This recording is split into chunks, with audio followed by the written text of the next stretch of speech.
in China. We're on a train. What speed do you think we're going to get up to?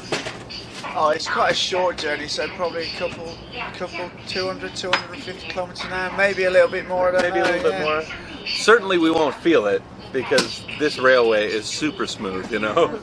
Yeah, I mean, the thing I noticed here, that there's two things that stand out for transportation here, especially trains, is the first is efficiency, and the second is value. Oh, yeah. Value-wise, it's less than a quarter of what you pay in the UK for the same length of journey, and the standard of that travel will be way lower. We don't have trains like this in the UK, high-speed trains like this at this level. No way, you know. That's really down to the infrastructure spending. Oh, sorry. That's okay. This is Sorry. Noella. Hi. So the big issue in the UK, the trains were privatised some years ago, so the lines have to make money. So they don't want to build lines and that are not money making, whereas here they will build things as a service to the people. It's not about making a profit out of it. Actually, a lot of the lines are profitable in China, but they subsidise the unprofitable lines. I mean, I grew up in Detroit, so if you didn't have a car, you were kind of an asshole. I mean, you know, you didn't have a lot of choices. You still don't have a lot of choices. And I don't know why. It's got to be the bureaucracy that's kind of deadened the progress of public transportation. And we have bus systems in America. As a matter of fact, my dad was a bus mechanic every day, every night. Every day he ran the plumbing company, and every night he worked 2 jobs my entire life to raise me in the hopefully good way that has resulted. But the idea of trains in America has never caught on, and it wasn't until I came to, wow, look at that city being built like from the ground up. That's pretty cool. It wasn't until I came to China that I realized how easy and efficient and just like it's a no-brainer to have like a well-running public transit system like this. Yeah, well, in the last 10 years here, they've built a rail system that pretty much connects all the major cities in China, even running up, you know, far into the north into Xinjiang. And that line will never make money. But it's there to allow the people to access those cities.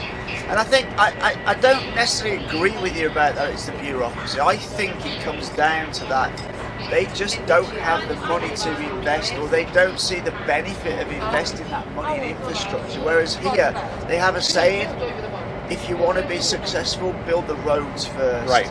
And we don't seem to have that mentality. In the UK, they want a quick return on everything. Oh, it needs to make money as soon as we've finished it.